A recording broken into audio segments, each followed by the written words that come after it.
اعوذ باللہ من الشیطان الرجیم بسم اللہ الرحمن الرحیم کتب علیکم اذا حضر احدکم الموت ان ترک خیرا الوصیۃ للوالدین والاقربین بالمعروف حقا علی المتقین فمن بدلہ بعدما سمعہ فانما اسمہ علی الذین یبدلونہ ان اللہ سمیع علیم فمن خاف من موص جنفا او اثما فاصلح بینہم فلا اثم علیہ ان اللہ غفور الرحیم صدق اللہ العظیم۔ سامعین کرام، سورہ البقرہ کی آیت نمبر 180 سے لے کر 182 تک آپ کے سامنے تلاوت کی ہے۔ اس سورہ مبارکہ میں خاص طور پر یہ جو آیات ہم پچھلے 2-3 دن سے پڑھ رہے ہیں، اس سے مومنین مخاطب ہیں۔ پچھلی آیات جو ہم نے پڑھی تھیں اس میں یہ تھا کہ جو قصاص ہے یعنی قتل کا بدلہ لینا لکھ دیا گیا ہے، فرض کر دیا گیا ہے۔ آج کی ان آیت میں یہ ہے کہ تم پر فرض کر دیا گیا ہے کہ جب تم میں سے کسی کی موت کا وقت آئے اور وہ اپنے پیچھے مال چھوڑ رہا ہو تو والدین اور رشتہ داروں کے لیے معروف طریقے سے وصیت کرے۔ یہ آیات مدینہ کے ابتدائی دور میں نازل ہوئیں اور سورہ النساء سے پہلے نازل ہوئیں۔ سورہ النساء میں چونکہ مکمل تفصیلات ہیں وراثت کی تقسیم کی، تو جب سورہ نساء نازل ہوئی تو پھر اس کے بعد سورہ اس کے جتنے بھی احکامات تھے وہ بھی اس کے ساتھ جوڑ دیے گئے وراثت کی تقسیم کے متعلق۔ ایک آدمی جب وہ فوت ہونے کے قریب ہوتا ہے یا کچھ آثار ایسے آ جاتے ہیں کہ جس سے اس کو پتہ چل جاتا ہے کہ شاید اس کی زندگی اب زیادہ نہ رہے، جیسے کوئی کینسر کی بیماری ہو جاتی ہے، ایکسیڈنٹ ہو جاتا ہے، کوئی بھی ایسی طریقہ ہو جاتا ہے جس سے انسان کو اندازہ ہو جاتا ہے کہ اب وہ نہ رہے، تو اس کے لیے وصیت کرنا ضروری ہے، فرض ہے۔ اس وصیت میں ایک بات تو یہ ہے کہ جو وراثت کی تقسیم سورہ نساء میں آئی ہے وہ جیسے اللہ تعالیٰ نے حصے مقرر کیے ہیں کہ مرد کے 2 حصے، عورت کا 1 حصہ اور بیوی کا 8واں حصہ، یہ سارے تو ان حصوں میں آپ تبدیلی نہیں کر سکتے۔ ہاں، آپ کی جو پراپرٹی ہے، جائیداد ہے، اس کا 1/3 حصہ آپ کسی اور کام میں لگانا چاہیں تو لگا سکتے ہیں، مثلا رفاع عامہ کے کاموں میں کسی آپ خیراتی ادارے کو دے رہے ہیں، یا کوئی آپ کے رشتہ دار ایسے ہیں جو بہت غریب ہیں، آپ ان کو نوازنا چاہ رہے ہیں، یا کوئی آپ کے خدمت گزار ایسے رہے ہیں آپ ان کو نوازنا چاہ رہے ہیں، تو ٹوٹل پراپرٹی کا زیادہ سے زیادہ 1/3 حصہ آپ وصیت کر سکتے ہیں۔ جو باقی ہے وہ ویسے ہی تقسیم ہوگا جیسے سورہ نساء میں اللہ تعالیٰ نے فرمایا ہے۔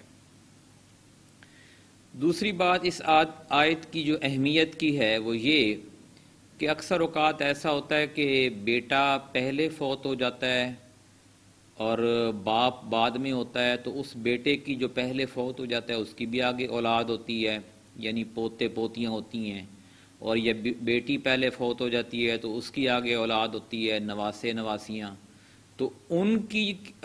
وراثت میں کیا حصہ ہوگا وہ آپ وصیت کے ذریعے سے ان کو بھی منتقل کر سکتے ہیں۔ اور تیسری بات یہ ہے کہ ہمارے ہاں بہت ساری جائیدادوں کی اب مختلف قسمیں آ گئی ہیں۔ شہر کی جائیداد ہوتی ہے، پھر دیہات کی جائیداد ہوتی ہے، پھر کارنر کا پلاٹ ہوتا ہے، پھر دکانیں ہوتی ہیں۔ تو ان ساری جائیداد میں اگر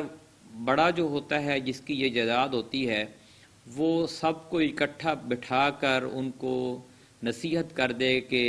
پراپرٹی کے حساب، مالیت کے حساب سے فلاں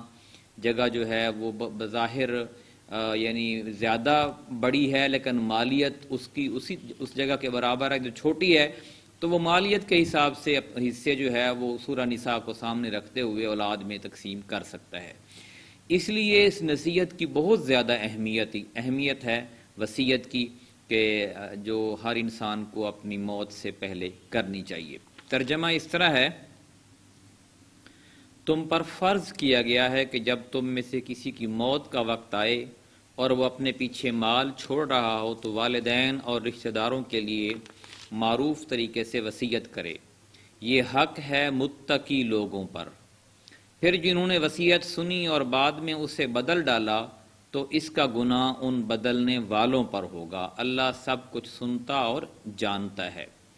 یعنی وصیت ظاہر ہے کچھ معتبر لوگوں کے سامنے کی جائے تاکہ وہ اس وصیت پر عمل درآمد کریں، یا آج کل کے دور میں وصیت جو ہے وہ اسٹیمپ پیپر کے اوپر کی جائے تاکہ عدالت کی ذمہ داری بنے کہ عدالت اس کے اوپر عمل درآمد کرائے۔ لیکن ہمارے ہاں چونکہ عدالتی نظام بسیدہ ہے، لوگوں کو یہاں سے انصاف نہیں ملتا، بلکہ جو جمع پونجی ہوتی ہے وہ بھی لٹانی پڑتی ہے، تو بہتر یہ ہے کہ انسان اپنی زندگی میں یہ سارا کچھ عمل درآمد کرا کے جائے۔ آگے فرمایا البتہ جس کو یہ اندیشہ ہو کہ وصیت کرنے والے نے نادانستہ یا قصدن حق تلفی کی ہے اور پھر معاملے سے تعلق رکھنے والوں کے درمیان وہ اصلاح کرے تو اس پر کچھ گناہ نہیں ہے، اللہ بخشنے والا اور رحم فرمانے والا ہے۔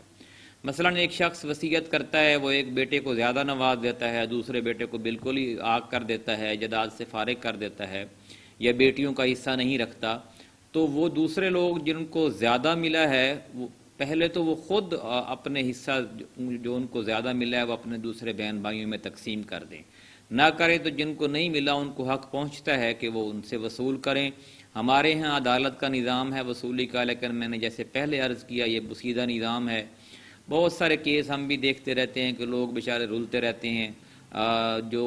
بس درخواستوں پہ درخواستیں اور بھاری بھاری فیسیں اور پیشیاں اور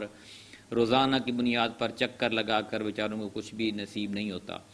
تو یہ سارا کچھ ہوتا ہے کہ تقوی کی بنیاد پر۔ متقی لوگ جو ہوتے ہیں وہ تو ان چیزوں پر عمل درآمد کرتے ہیں، لیکن جو لوگ بظاہر مسلمان ہوتے ہیں لیکن دل کے جو ہے وہ